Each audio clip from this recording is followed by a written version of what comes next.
Mi nombre es Héctor Mendoza. Tengo 74 años y vivo aquí en San Miguel de Allende, en el interior de Guanajuato. Trabajé toda mi vida como herrero, haciendo desde herramientas agrícolas hasta portones decorados, y hoy vivo tranquilo con mi pensión. Bueno, tranquilo es un decir, porque después de lo que pasó, la paz tardó mucho en volver a mi corazón. Caramba, cuando uno cree que conoce a alguien como la palma de su mano, y de repente descubre que no conocía nada. Eso fue lo que me pasó después de 40 años casado con la misma mujer. Nunca pensé que contaría esta historia a nadie, pero siento que tal vez pueda servir de advertencia para quien me escucha. Uno pasa la vida construyendo una historia, creyendo en las personas, confiando con los ojos cerrados y a veces un simple detalle, una pequeña decisión, lo cambia todo. En mi caso, fue un viaje que decidí cancelar a último momento. Si hubiera seguido con ese viaje como estaba planeado, tal vez hasta hoy viviría en la ilusión. Pero el destino, o Dios, quién sabe, quiso que descubriera la verdad. Era marzo de 2020. Yo tenía 69 años en esa época.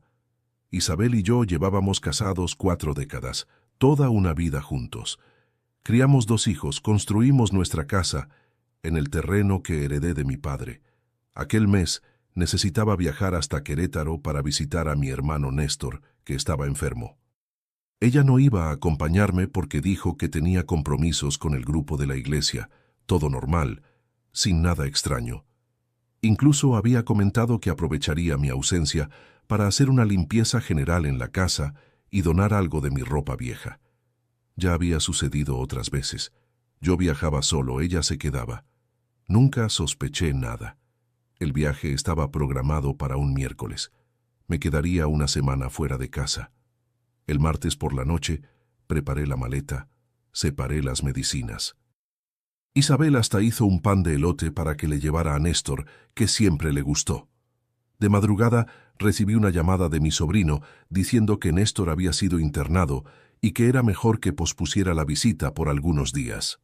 Me preocupé, claro, pero entendí que no tenía sentido ir hasta allá si ni siquiera podría ver a mi hermano en el hospital debido a las restricciones. Fue entonces cuando tuve una idea. En vez de avisarle a Isabel que el viaje se había cancelado, pensé en darle una sorpresa. Hacía tiempo que nuestro matrimonio estaba algo frío, esa rutina de tantos años. Pensé, voy a fingir que me voy de viaje de todos modos. Ella se quedará aquí y yo volveré al final del día con flores y un regalo. Prepararé una cena especial con un buen vino. Creí que sería romántico. Qué idea más tonta para un viejo de 69 años, ¿verdad? Pero en ese momento me pareció una idea excelente. Lo que no sabía es que aquella decisión cambiaría todo, pero todo en mi vida. Y no fue para bien, no fue para el lado que uno nunca espera, ese que uno ni imagina que existe. A veces uno vive toda una vida al lado de una persona y cree que sabe todo sobre ella. Pero hay cosas, mi gente, que solo Dios sabe realmente. Si te está gustando mi historia, deja un like para alegrar el corazón de este viejo de 74 años. Suscríbete al canal para no perderte mis próximas historias de vida y cuéntame en los comentarios desde dónde estás viendo este video y qué hora es allí ahora. Me hace muy feliz saber desde qué rincón de Latinoamérica y en qué momento del día me están escuchando. Nací aquí mismo en San Miguel de Allende en 1951, cuando todo esto era muy diferente de lo que es hoy. Mi padre, don Ramiro Mendoza, era dueño de una pequeña propiedad donde cultivaba maíz, como casi todos en esta región. Éramos 5 hermanos, yo, Néstor, Rodrigo, Carmen y Elena. Yo era el segundo mayor. Nuestra casa era sencilla, de adobe, con un fogón de leña que permanecía encendido todo el día en invierno para espantar el frío que hacía por aquí. Caray, cómo era de frío. La escarcha lo blanqueaba todo temprano en la mañana y salíamos con los pies entumecidos para ayudar en las labores. La vida no era fácil, pero era buena. Mi madre, doña Soledad, hacía los mejores frijoles charros con costilla que jamás he probado en mi vida. También preparaba esos tradicionales tacos al pastor de domingo, con tortillas hechas a mano, y esa salsa picante que solo aquí en México tenemos. La alegría era cuando sobraba un dinerito y ella hacía pan de muerto. ¡Qué delicia! Lo comíamos todo aún calientito con un vaso de leche recién ordeñada. Estudié hasta 4º grado en la escuelita rural, que quedaba a unos 3 kilómetros de nuestra casa. Iba a pie todos los días con mis hermanos. Cuando llovía nos envolvíamos en capas hechas de costales que mi madre adaptaba, pero aún así llegábamos empapados. En lo más crudo del invierno, había días que ni podíamos ir. Los maestros entendían. Era así con todos. Sabían que necesitábamos ayudar en el campo también. Fue en esa época, debía tener unos 9 años, en 1960, que descubrí mi vocación. Mi padre me llevó a la herrería de don Alberto, un español que se había establecido aquí después de la Guerra Civil. Necesitábamos reparar una herramienta y quedé fascinado viendo a aquel hombre fuerte moldeando el hierro al rojo vivo, las chispas volando, el sonido del martillo en el yunque. Miré a mi padre y le dije, «Un día seré como él, papá». Y don Ramiro sonrió y dijo, «Si eso es lo que quieres, muchacho, tendrás que trabajar duro». Y trabajé, vaya que sí. Cuando cumplí 14 años, en 1965, comencé a trabajar como ayudante de don Alberto, después de la escuela y los fines de semana. Al principio, solo limpiaba el taller, abastecía la fragua con carbón, organizaba las herramientas. Pero el viejo español me fue enseñando poco a poco. No tenía hijos varones, solo 2 muchachas, y creo que vio en mí a alguien a quien transmitir su conocimiento. Héctor, tienes que entender que el hierro es como la gente. Tiene temperamento. Hay momentos en que está más maleable. Hay momentos en que está más duro. Tienes que saber el momento exacto para trabajar con él. Decía con ese acento marcado. Recuerdo que en las fiestas patronales de San Miguel, don Alberto siempre me invitaba a comer en su casa. La mesa quedaba repleta de cochinita pibil, chiles en nogada, pozole, tortillas de harina y pan dulce de diversos sabores. Su esposa, doña Mercedes, me trataba como a un hijo. Habían venido de una región llamada Asturias, en España, y trajeron todas sus costumbres. En 1968, cuando yo tenía 17 años, tuvimos una inundación terrible por aquí. El río Laja se desbordó y mucha gente lo perdió todo. Nuestra casa, por suerte, quedaba en una parte más alta, pero la herrería de don Alberto quedó toda inundada. Pasé 2 semanas ayudándole a recuperar lo que se podía. Muchas herramientas se oxidaron. El horno de la fragua tuvo que ser reconstruido. Fue triste, pero también fue cuando él me dijo, «Héctor, ya no eres más un aprendiz, eres mi socio». Fue uno de los días más felices de mi vida. Con 18 años, en 1969, ya había aprendido casi todo lo que don Alberto podía enseñarme. Comencé a hacer mis propias piezas, cuchillos, herramientas agrícolas, bisagras decoradas. La gente del pueblo empezó a buscarme directamente. «Quiero que el muchacho de Mendoza lo haga», decían. Eso dejaba a don Alberto orgulloso, no celoso. «Así es como debe ser», decía. Fue en esa época también cuando comenzó a crecer el cultivo de agave para tequila en nuestra región. El cultivo exigía herramientas específicas y comenzamos a especializarnos en eso. Adaptamos implementos, creamos soluciones para los campesinos de aquí. A veces, un agricultor llegaba con un dibujo hecho a mano, una idea, y nosotros transformábamos aquello en algo real, funcional. No era solo trabajo, claro. Los fines de semana nos reuníamos para jugar dominó en el club de la comunidad, tomar un café en las ruedas de conversación, bailar en los bailes de la iglesia. Yo no era de los más fiesteros, siempre fui más reservado, pero me gustaba estar con los amigos, contar historias, reír. En aquella época, sin televisión o estas modernidades de hoy, la diversión era simple pero genuina. En 1970, con 19 años, tuve mi primera gran tristeza. Don Alberto sufrió un derrame mientras trabajaba en la fragua. Yo estaba a su lado cuando sucedió. Lo vi tambalearse, soltar el martillo, llevarse la mano al pecho. Corrí a ayudarlo. Llamé a socorro, Pero cuando el médico llegó, ya no había nada que hacer. Perdí no solo a un maestro, sino a un segundo padre. Doña Mercedes me llamó después del entierro y dijo: «Héctor, Alberto quería que la herrería quedara contigo. Era el sueño de él verte continuar el trabajo». Me ofreció comprar su parte en pagos a mi ritmo. Fue una gran responsabilidad asumir el negocio solo con apenas 19 años. Pero no podía dejar que el legado de don Alberto muriera, y así me convertí en dueño de la única herrería de San Miguel de Allende, un muchacho todavía, con toda la vida por delante. Mi padre me apoyó en la decisión. Ya estaba viendo que yo no había nacido para las labores del campo como mis hermanos. Néstor y Rodrigo sí siguieron su camino con el maíz. Las muchachas, Carmen y Elena, se casaron jóvenes con hijos de agricultores de la región. Yo era el diferente de la familia, el que había elegido otro rumbo. Pero don Ramiro me decía: «Cada quien debe seguir lo que el corazón manda, hijo mío. Y tú siempre tuviste el corazón caliente como el fuego de la fragua».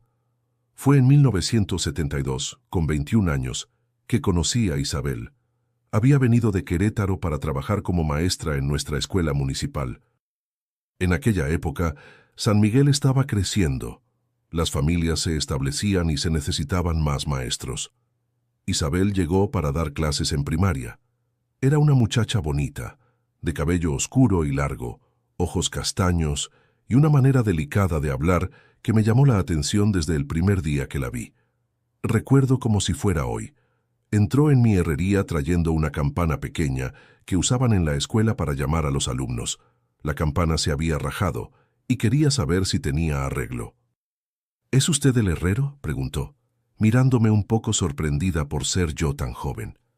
«Sí, soy yo mismo, Héctor», respondí. «No tienes que llamarme de usted, que no soy tan viejo», bromeé, y ella soltó una risa que me dejó con el corazón calientito. Reparé la campana con esmero y cuando volvió a buscarla, la invité a tomar un café en la fonda de don Jaime, que quedaba allí en la esquina. Era el punto de encuentro de todos en San Miguel. Servían el mejor café de olla de la región, con ese pan dulce, tortillas de maíz calientitas y mermelada de naranja que solo aquí en México se encuentra. Ella aceptó, y fue la primera de muchas conversaciones que tuvimos. Isabel era diferente a las muchachas de aquí. Había estudiado en la ciudad grande, era formada, hablaba de libros y cosas que yo, con mi educación simple, apenas conocía, pero ella nunca me hizo sentir menos por eso. Al contrario, se interesaba por mi trabajo, preguntaba cómo hacía cada pieza, quería saber la historia de don Alberto y cómo había aprendido el oficio. Comenzamos a salir en abril de aquel año y al principio fue complicado. Sus padres allá en Querétaro no veían con buenos ojos que su hija educada saliera con un herrero de pueblo pequeño. Pero Isabel siempre fue decidida. «Tendrán que aceptarlo porque te elegí a ti», me decía. Y con el tiempo, cuando me conocieron mejor, los viejos acabaron cediendo. Vieron que, a pesar de no tener muchos estudios, era trabajador y honesto. El noviazgo duró 2 años. Fueron tiempos buenos de descubrimientos y sueños. Paseábamos de la mano por el pueblo e íbamos a los bailes de la comunidad. Participábamos en las fiestas tradicionales como la del Señor de la Conquista, donde había competencias de charros, bailes típicos y mucha cerveza. En las posadas navideñas de la escuela donde ella daba clase, yo siempre ayudaba a montar los puestos, y todos ya sabían que éramos pareja. En 1974, con 23 años, le pedí matrimonio a Isabel. Compré un anillo sencillo, lo mejor que mi dinero podía pagar en esa época, y la llevé hasta el Parque Juárez, un lugar bonito aquí cerca de San Miguel. Era otoño, las hojas todas amarillentas, el tiempo fresco, pero con un sol agradable. Me arrodillé allí mismo junto a la fuente y le pregunté si quería ser mi esposa. Ella lloró, me abrazó y dijo que sí. Fue uno de los momentos más felices de mi vida. Nos casamos en enero de 1975, yo con 24 y ella con 22 años. Fue una fiesta sencilla en la parroquia de San Miguel Arcángel, siguiendo la tradición católica. Después, Hicimos una celebración en el salón de la comunidad con barbacoa, carnitas, ensaladas y esa cerveza fría que no podía faltar. Tocaba un mariachi y bailamos toda la noche. La luna de miel fue en Guanajuato capital, solo 3 días porque no podía dejar la herrería cerrada por mucho tiempo. Comenzamos nuestra vida juntos en una casa pequeña que alquilé cerca de la herrería. No era mucho, pero era nuestro rinconcito. Isabel continuó dando clases y yo trabajando cada vez más. San Miguel crecía, llegaban más máquinas agrícolas que necesitaban mantenimiento. La gente construía más casas que necesitaban portones, rejas, herrajes. El trabajo no paraba, gracias a Dios. En 1977, cuando yo tenía 26 años, conseguimos comprar nuestro primer terreno. Era un pedazo de tierra bueno, en lo que hoy es el centro de San Miguel, pero en la época todavía era considerado algo alejado. Construimos poco a poco, primero un galpón que servía de taller, después la casa propiamente. Cada ladrillo de aquella casa lo cargué con mis propias manos después de un día entero en la fragua. Isabel también ponía manos a la obra, pintando, organizando, transformando aquel lugar en nuestro hogar. Fue un tiempo de mucho trabajo, pero también de mucha unión. Teníamos un sueño común: construir una vida estable, tener nuestros hijos, ser felices con lo que Dios nos diera. Por la noche, después de un día agotador, nos sentábamos en el porche, tomábamos un café mirando las estrellas y planeábamos el futuro. Isabel hablaba de sus alumnos, yo contaba de los encargos que había recibido, y así íbamos viviendo un día a la vez. En 1978, a los 27 años, recibí una propuesta para ampliar mi negocio. Un fabricante de implementos agrícolas de Querétaro quería que le proporcionara piezas específicas en mayor cantidad. Era un paso grande. Significaba contratar ayudantes, comprar más equipos. Conversé mucho con Isabel sobre esto. Ella, siempre más educada, me ayudó a hacer cuentas, calcular los riesgos. «Si es esto lo que quieres, Héctor, te apoyo», me dijo. Y así, de herrero de pueblo pequeño, me convertí en un pequeño empresario. Contraté a 2 ayudantes, muchachos jóvenes de la comunidad que, como yo un día, querían aprender el oficio. Amplié el galpón, invertí en herramientas nuevas. El trabajo se duplicó, el cansancio también, pero la satisfacción de ver el negocio crecer compensaba todo. Isabel a veces bromeaba: «Estoy celosa de tu fragua, Héctor. Pasas más tiempo con ella que conmigo». En 1979, con 28 años, tuvimos nuestra primera gran alegría. Descubrimos que Isabel estaba embarazada. Ya lo intentábamos desde hacía algún tiempo, y cuando el médico lo confirmó, fue una fiesta. Ella continuó dando clases hasta el 6º mes, y después tomó licencia. Preparamos todo con tanto cariño. Yo mismo hice la cuna, toda en madera de mezquite con detalles en hierro forjado. Isabel tejió ropita, sábanas, organizó el cuartito. Nuestro primer hijo, Leonardo, nació en mayo de 1980, cuando yo tenía 29 años. Un muchacho fuerte, sano, de mejillas rosadas, como las manzanas que cosechábamos en el huerto detrás de nuestra casa. Recuerdo su primer llanto, la emoción de sostener a ese ser tan pequeño en mis brazos callosos de herrero. «Cuídalo bien», dijo Isabel, exhausta pero feliz, en la cama del hospital en Querétaro, donde tuvimos que ir, porque aquí en San Miguel no había maternidad en esa época. La vida cambió completamente con la llegada de Leonardo. Isabel estuvo un tiempo sin trabajar para cuidarlo, y yo me desdoblaba en la herrería para compensar el ingreso que faltaba. Pero nunca me quejé.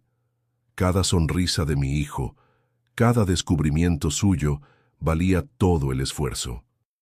Llegaba a casa cansado, pero siempre tenía energía para jugar con él, bañarlo, contarle cuentos. Isabel decía que yo era un padre consentidor, y lo era, vaya que sí. 3 años después, en 1983, cuando yo tenía 32 años, vino nuestra segunda alegría. Isabel se embarazó de nuevo. Esta vez fue más tranquilo. Ya teníamos experiencia, sabíamos qué esperar. Leonardo, con sus 3 añitos, no entendía bien lo que era tener un hermanito. pero fuimos preparándolo poco a poco. Vas a ser el hermano mayor, tendrás que cuidarlo y enseñarle, le explicaba. Él se sentía todo orgulloso. En enero de 1984 nació nuestra hija Camila. Si Leonardo era mi viva imagen, Camila era el retrato de su madre. Los mismos ojos, la misma sonrisa, una princesita que completó nuestra familia. La casa que antes parecía espaciosa, ahora se hacía pequeña con los niños creciendo, los juguetes esparcidos, las risas llenando cada rincón. Pero era un desorden bueno, un desorden de felicidad. Los años 80 fueron de estabilidad para nosotros. El negocio iba bien, la herrería tenía fama en toda la región. A veces llegaban encargos hasta de la Ciudad de México, piezas especiales que solo yo sabía hacer de la manera correcta. Isabel volvió a dar clases cuando Camila cumplió 2 años y encontramos a una señora de confianza, doña Lupita, que cuidaba de los niños mientras estábamos trabajando. Era una vida simple, pero completa. Al menos eso creía yo en esa época. Los años 90 llegaron y con ellos muchos cambios en el país, pero nuestra vida en San Miguel seguía en un ritmo tranquilo y estable. En 1990, con 39 años, la herrería ya era un negocio consolidado. Tenía 5 empleados, todos entrenados por mí, y comenzamos a fabricar portones decorativos que se vendían incluso fuera del estado. Leonardo, con 10 años, ya le gustaba quedarse conmigo en el taller después de la escuela, aprendiendo poco a poco como yo había aprendido con don Alberto. Camila, con 6 años, era más apegada a Isabel, siempre con libros, cuadernos, una inteligencia que impresionaba a los maestros. Isabel había sido promovida a directora de la escuela municipal en 1992, cuando yo tenía 41 años. Fue un reconocimiento por el trabajo dedicado que siempre hizo como maestra. Me sentía orgulloso de ella, de nuestra vida juntos, de lo que habíamos construido. Nuestra casa ya estaba completamente terminada, con un jardín bonito, que Isabel cuidaba los fines de semana, un huerto en la parte de atrás con naranjas, limones e incluso una parra que daba para hacer vino casero. Nada muy sofisticado, pero confortable, acogedor, nuestro. Las tradiciones seguían fuertes en nuestra familia. Los domingos, la casa se llenaba con la visita de mis hermanos y sus hijos. Yo asaba carne en un fogón que construí especialmente para eso, mientras las mujeres preparaban el guacamole, las tortillas y ese arroz a la mexicana que solo aquí sabemos hacer bien. Los niños jugaban en el patio y nosotros, los mayores, tomábamos café, conversábamos sobre la vida, contábamos historias antiguas que los chicos ya conocían de memoria, pero siempre pedían escuchar de nuevo. En 1995, cuando tenía 44 años, ocurrió una gran inundación en nuestra región, peor que la del 68. El río Laja subió tanto que inundó partes del pueblo que nunca habían sido afectadas antes. Nuestra casa, por suerte, quedó a salvo, pero la herrería, que quedaba más abajo, fue inundada. Perdimos máquinas, materiales, trabajos terminados que estaban esperando ser entregados.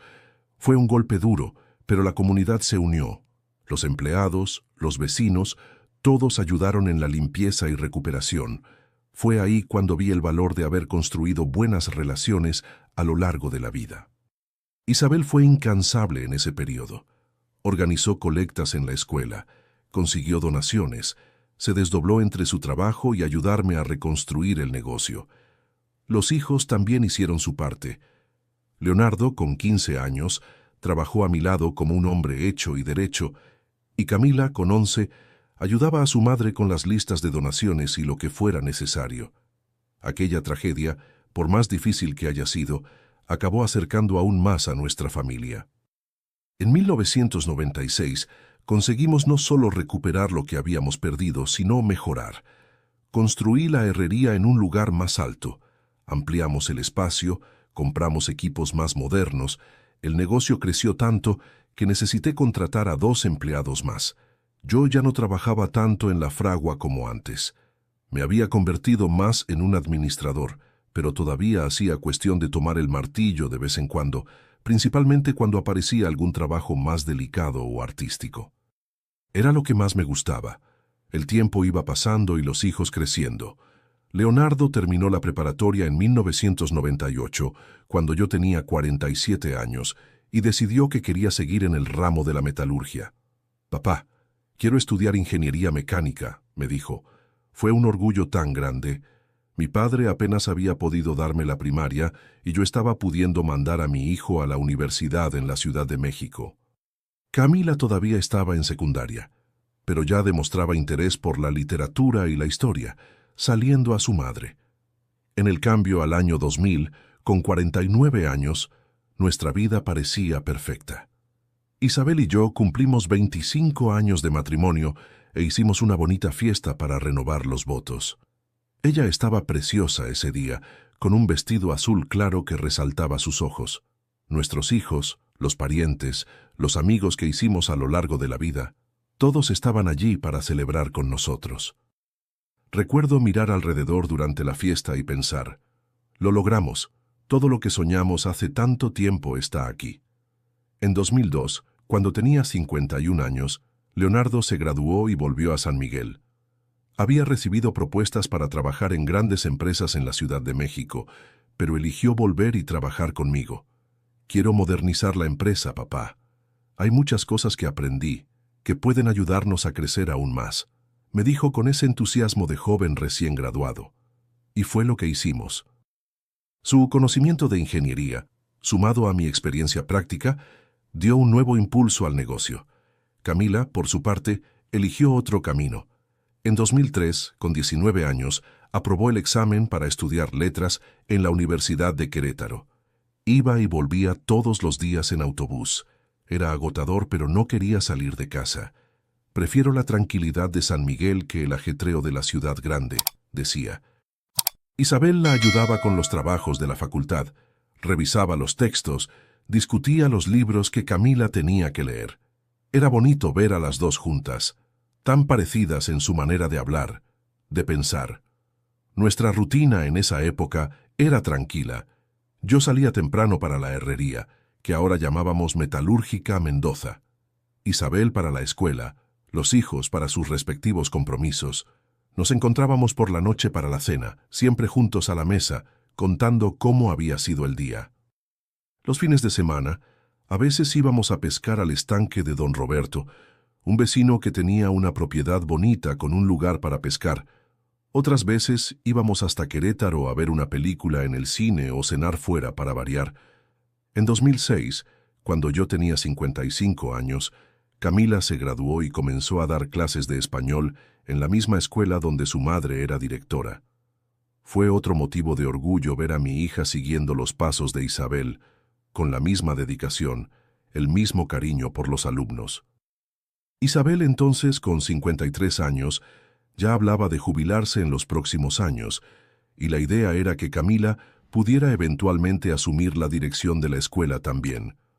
Ese mismo año, Leonardo, con 26 años, conoció a Mariana, una chica de San Luis Potosí que había venido a trabajar en el banco aquí en San Miguel.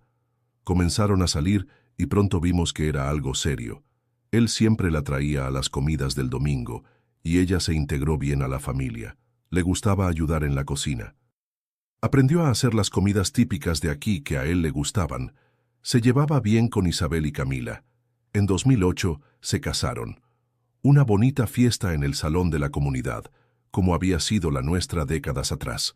La vida seguía su curso natural. En 2010, con 59 años, me convertí en abuelo por primera vez. Mariana dio a luz a Laura, una niñita preciosa que era la viva imagen de Leonardo cuando era bebé. Al año siguiente vino Gabriel. Eran la alegría de nuestra casa. Isabel se derretía toda con los nietos. Les concedía todos los caprichos. Yo bromeaba. «Estás malcriando a los niños, mujer». Pero en el fondo yo era igual. Había hecho una casita de muñecas toda en madera y hierro para Laura y un caballito de balancín para Gabriel. La vejez llegaba mansamente con estas pequeñas alegrías. Camila también encontró su pareja. En 2012, cuando yo tenía 61 años, comenzó a salir con Ricardo, un profesor de matemáticas que vino de León para dar clases en San Miguel. Era un muchacho serio, estudioso, de buena familia. Al principio lo encontré demasiado reservado, diferente a nuestro modo expansivo aquí en el interior, pero con el tiempo fui viendo que era una buena persona, que realmente quería a mi hija.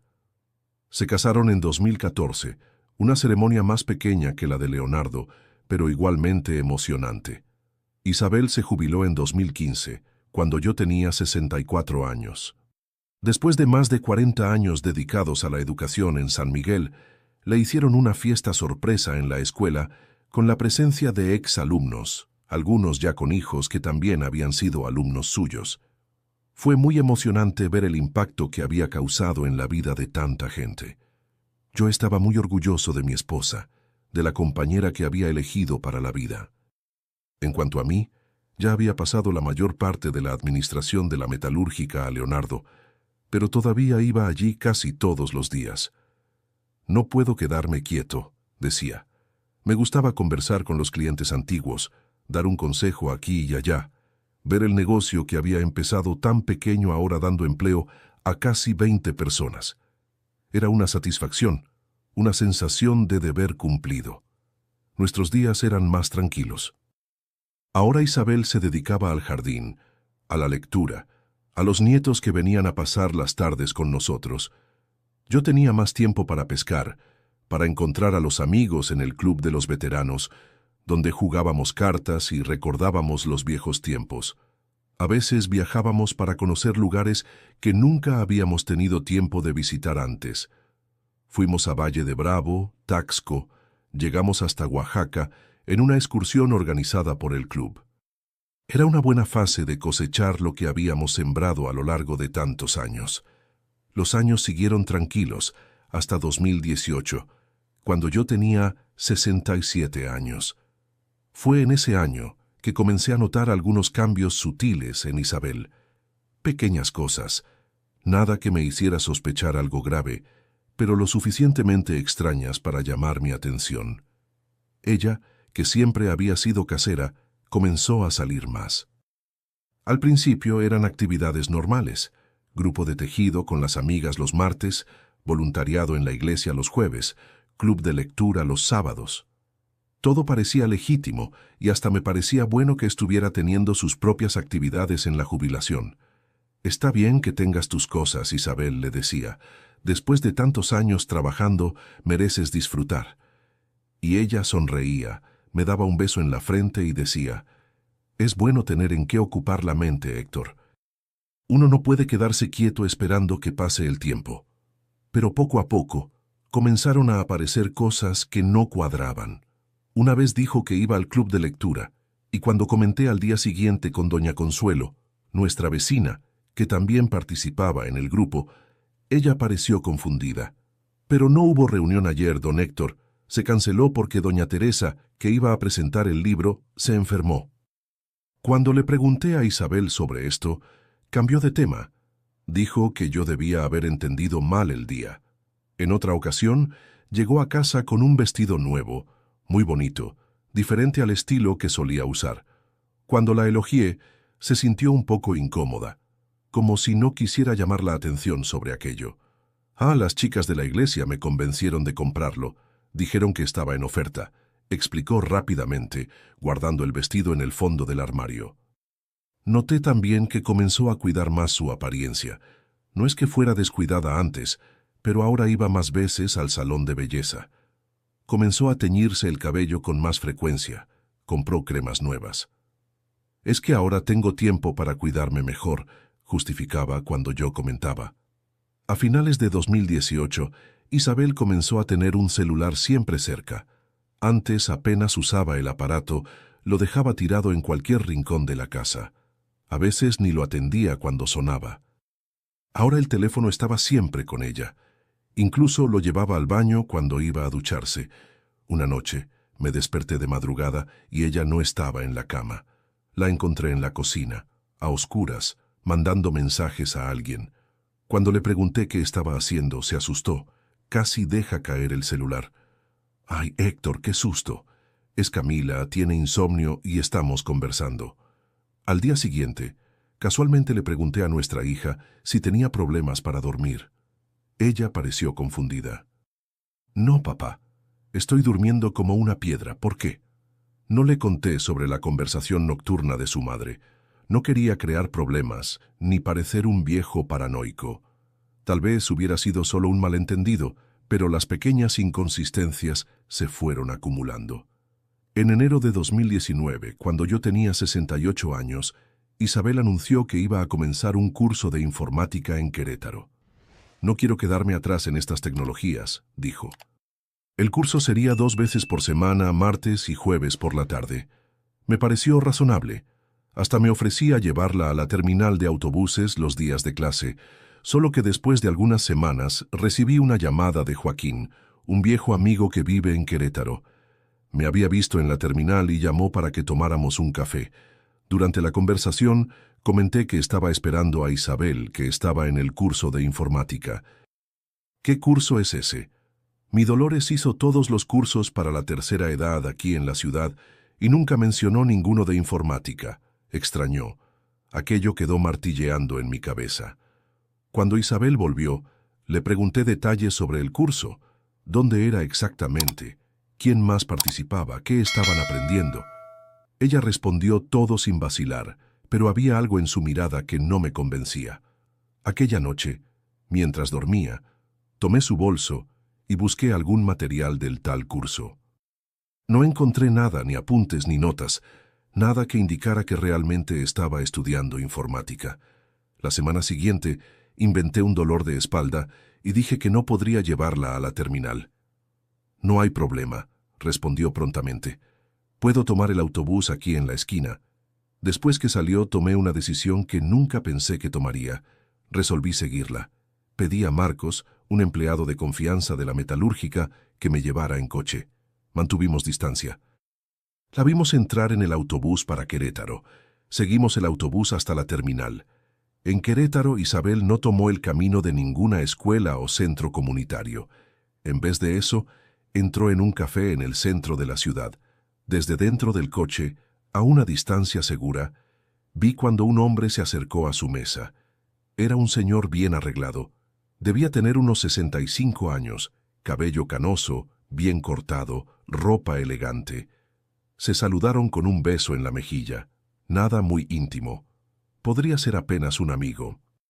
Se quedaron allí conversando por casi 2 horas y yo en el coche con Marcos, sintiendo mi corazón apretarse a cada minuto. ¿Quiere que vaya allá, don Héctor?, preguntó Marcos viendo mi aflicción. No, respondí. Vámonos, ya vi suficiente. Volvimos a San Miguel antes que Isabel pudiera vernos. Durante todo el camino de vuelta me quedé callado, digiriendo lo que acababa de presenciar. No había visto nada explícitamente romántico. Podría ser apenas un encuentro inocente con un amigo. ¿Pero por qué mentir sobre el curso? Entonces, cuando ella volvió a casa, actué normalmente, como si nada hubiera ocurrido. Pregunté sobre el curso y ella contó la misma historia de siempre, con detalles sobre lo que habrían aprendido aquel día. La mentira salía tan naturalmente que me dejó aún más confundido. ¿Estaría exagerando? ¿Sería aquel hombre realmente alguien del curso y habían salido apenas para un café? En las semanas siguientes estuve más atento, observando cada movimiento de ella. Noté que en los días del curso volvía con un brillo diferente en los ojos, más animada. A veces traía pequeños regalos para mí, como compensando algo. Vi esto en la vitrina y me acordé de ti, decía, entregándome una herramienta nueva o un dulce que me gustaba. En marzo de 2019, Isabel me sorprendió con un anuncio. Voy a comenzar a formar parte de un grupo de turismo de la tercera edad. Organizan viajes cortos a ciudades aquí de la región. El primero será a Valle de Bravo el mes que viene. Era algo nuevo. Ella nunca había demostrado mucho interés en viajar sin mí antes. Cuando pregunté si podría ir con ella, explicó que era un grupo solo de mujeres, cosa de señoras, como lo puso. El tal viaje a Valle de Bravo duró 3 días. Hablamos por teléfono algunas veces. Mandó fotos de los puntos turísticos, todo pareciendo normal, pero cuando volvió, noté que tenía un collar nuevo, una pieza delicada que no estaba en las fotos que me había enviado. Me lo regalaron las amigas del grupo, explicó cuando noté la joya. Al mes siguiente, mayo de 2019, vino otro anuncio de viaje, esta vez para tequila, para un festival de tequila. Nuevamente era con el tal grupo de mujeres. Esta vez pedí el contacto de la organizadora. Quería tener certeza de que estaría bien. Isabel se mostró visiblemente incómoda con mi pedido, pero acabó dándome un nombre y un número. Llamé y una señora muy simpática confirmó la existencia del grupo y del viaje.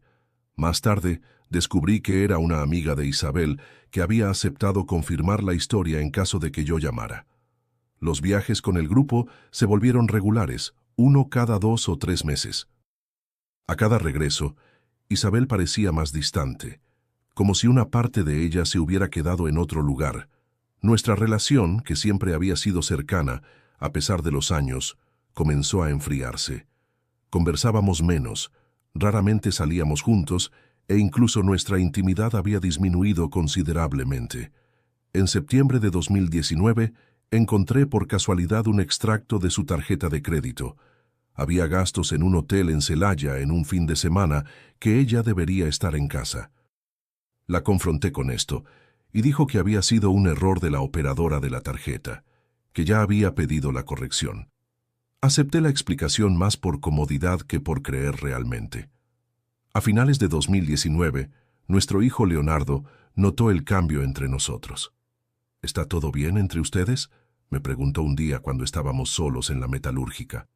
Mentí, dije que sí, que era apenas el cansancio de la edad. No quería involucrar a los hijos en mis sospechas, principalmente porque no tenía certeza de nada. Eran apenas indicios, comportamientos extraños, nada concreto. La Navidad de aquel año fue extraña. Estábamos todos reunidos, nosotros, los hijos, los nietos, pero había una tensión en el aire que nunca había existido antes. Isabel estaba presente físicamente, pero su mente parecía lejos. Tomaba el celular a cada momento, sonreía a la pantalla como si tuviera un secreto particular. Nuestros hijos intercambiaban miradas preocupadas, percibiendo que algo no estaba bien entre los padres. Entré en 2020 con un peso en el corazón, una incertidumbre que me corroía por dentro. En febrero, cuando cumplimos 45 años de matrimonio, pensé en dar una sorpresa, un intento de reavivar lo que parecía estar apagándose. Compré flores, reservé un restaurante en Querétaro, planeé todo con cariño. Isabel pareció genuinamente tocada y por algunas horas fue como en los viejos tiempos. Tomó mi mano sobre la mesa, miró a mis ojos y dijo: «Fueron 45 años maravillosos, Héctor». El uso del pasado no se me escapó y sentí un apretón en el pecho. Fue entonces cuando, en marzo de 2020, surgió la historia del viaje para visitar a mi hermano Néstor en Querétaro. Él realmente estaba enfermo, con problemas del corazón, y yo realmente había planeado ir a verlo. Isabel, como de costumbre en los últimos tiempos, dijo que no iría conmigo, que tenía compromisos en San Miguel. No cuestioné, ya estaba acostumbrado a sus negativas. En la víspera del viaje, recibí la llamada de mi sobrino, diciendo que Néstor había sido internado y era mejor posponer la visita. Fue cuando tuve la idea que cambiaría todo. Fingir que había ido de todos modos y volver el mismo día para sorprender a Isabel. Parte de mí realmente quería hacer una sorpresa romántica, salvar nuestro matrimonio. Pero otra parte, aquella que venía acumulando sospechas hacía meses, quería finalmente descubrir la verdad. Y fue así que llegué a aquel día fatídico, la decisión de fingir un viaje para descubrir qué estaba pasando con mi matrimonio de 45 años. Poco sabía yo que la verdad sería mucho más dolorosa que todas mis sospechas. En la mañana del 11 de marzo de 2020, un miércoles, salí de casa con mi maleta preparada. Me despedí de Isabel con un beso rápido en la mejilla, como se había vuelto nuestra costumbre en los últimos tiempos. «Cuida bien a Néstor, mándale un abrazo mío», dijo, pareciendo genuinamente preocupada por mi hermano. «Vuelvo el martes que viene», respondí sintiendo un nudo en la garganta por la mentira. Entré en el coche y partí, pero en vez de seguir hacia la terminal, fui directamente a la metalúrgica. Ya había arreglado todo con Leonardo. Él sabía que no iba a viajar, pero no sabía el verdadero motivo. Le dije apenas que quería hacer una sorpresa para su madre, tal vez reavivar la relación que andaba un poco fría. Mi hijo, siempre comprensivo, no hizo muchas preguntas. ¿Quieres que te ayude con algo, papá?, ofreció. No hace falta, muchacho. Solo no comentes con nadie que me has visto por aquí hoy, pedí. Me quedé en la metalúrgica hasta mediodía, ayudando con algunos proyectos, más para pasar el tiempo que por necesidad. Almorcé una torta en la fonda de don Germán, bien allí en la esquina, donde nadie extrañaría mi presencia. Después fui hasta el supermercado y compré algunas cosas para la sorpresa que estaba planeando, un vino tinto seco que a Isabel le gustaba, ingredientes para hacer un mole poblano que había aprendido a preparar recientemente, y un ramo de flores que encargué en la florería de doña María. Alrededor de las 3 de la tarde, volví a casa. Estacioné el coche a una cuadra de distancia para no hacer ruido. Con el corazón latiendo fuerte, abrí el portón trasero, usando mi llave, intentando no hacer ruido. Todavía recuerdo la sensación del sol de marzo en la espalda, el olor a jazmín de nuestro jardín, el canto de las urracas en el campo de al lado, detalles que quedaron grabados en la memoria de un momento que cambiaría mi vida para siempre. La casa estaba silenciosa. Llamé bajito. ¿Isabel? Ninguna respuesta. Su coche no estaba en el garaje, lo que me pareció extraño. Raramente salía los miércoles. Era cuando veía las telenovelas antiguas que pasaban en el canal de reprises. Puse las compras en la cocina y fui hasta la habitación. La cama estaba hecha, todo en orden. En el baño noté que algunas de sus cremas y maquillajes no estaban en el lugar habitual. Volví a la sala confundido. Tal vez hubiera ido al mercado o a visitar a alguna amiga. Decidí esperar. Me senté en el sofá. Encendí la televisión, pero no conseguía concentrarme en nada. Los minutos pasaban lentamente. 4 horas, 5 horas, 6 horas. El sol comenzó a ponerse y nada de que Isabel llegara. Comencé a preocuparme. ¿Y si le hubiera pasado algo? Tomé el teléfono y llamé a su celular. Fue directo al buzón de voz. Llamé a Camila. «Hija, ¿sabes dónde está tu madre?» Ella apareció sorprendida. «Creí que papá estaba de viaje. Mamá no dijo nada de salir hoy, no». Inventé una excusa. Dije que había llamado a casa para saber cómo estaban las cosas y nadie atendía. Llamé a algunas amigas de Isabel, pero nadie sabía de ella, o al menos eso dijeron. Ahora, pensándolo bien, algunas parecían evasivas, incómodas con mis preguntas. En la época, atribuí esto a mi propia ansiedad. A las 8 de la noche, resolví ir hasta la comisaría. San Miguel es un pueblo pequeño, todos se conocen. El sargento Morales, que estaba de guardia, era conocido mío de hace mucho tiempo. «Calma, don Héctor», me dijo después de oír mi historia. «Doña Isabel es una señora responsable. Debe tener un buen motivo para estar fuera. No hace ni 24 horas. No podemos registrar desaparición todavía». Volví a casa más angustiado aún. La noche fue larga, no conseguí dormir. Me quedé sentado en el sillón de la sala mirando la puerta, esperando oír el ruido de su coche llegando. Nada. El día amaneció y continuaba solo. Llamé nuevamente a su celular, apagado. Estaba a punto de volver a la comisaría cuando recordé algo. Su chequera. Isabel siempre guardaba una agenda pequeña junto con la chequera donde anotaba compromisos, teléfonos. Fui hasta el cajón donde solía guardar estas cosas. La agenda estaba allí. Comencé a hojear, buscando algo que indicara dónde podría estar. En la página de la semana actual encontré una anotación para el miércoles. 14J. Solo eso. Ninguna otra información. ¿Quién sería J?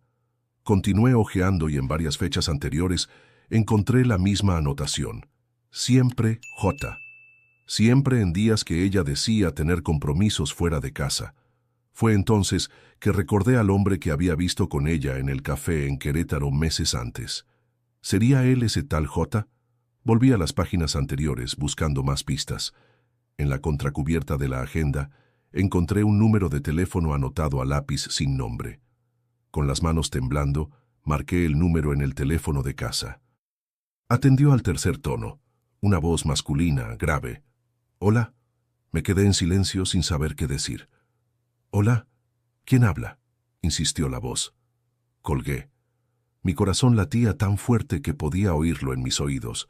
Aquella voz parecía confirmar mis peores sospechas. Necesitaba hacer algo. No podía simplemente quedarme allí esperando. Llamé a Marcos, mi empleado de confianza, y le pedí que me llevara hasta Querétaro. «Vamos a buscar en todos los hoteles de la ciudad», le dije, sin entrar en detalles sobre lo que estaba pasando. Pasamos toda la mañana yendo de hotel en Querétaro. En cada recepción mostraba una foto de Isabel. Preguntaba si estaba hospedada allí. En algunos lugares percibía miradas de reconocimiento, pero todos negaban tener cualquier registro de ella. Fue en el 10º hotel, un establecimiento discreto en la zona norte de la ciudad, que tuve la primera pista concreta. La recepcionista, una chica joven, vaciló al ver la foto. «¿Se registró como Isabel Mendoza?», preguntó consultando la computadora. «Sí», respondí sintiendo un nudo en el estómago. «No, no tenemos a nadie con ese nombre», dijo después de algunos segundos, pero su mirada denunciaba algo. «Por favor», insistí. «Es mi esposa. Estoy preocupado. Si sabe algo, dígame». La chica miró a los lados como si verificara si no estaba siendo observada. «Hay una señora parecida a ella, pero está registrada como Isabel López. Llegó ayer con un señor, habitación 214. López, el apellido de soltera de ella que no usaba hacía más de 40 años. ¿Está allí ahora?», pregunté con la voz entrecortada. La recepcionista negó con la cabeza. «Salieron temprano, pero dejaron la llave, así que deben volver». Agradecí a la chica y salí del hotel con Marcos. «¿Está bien, don Héctor?», preguntó preocupado por mi palidez.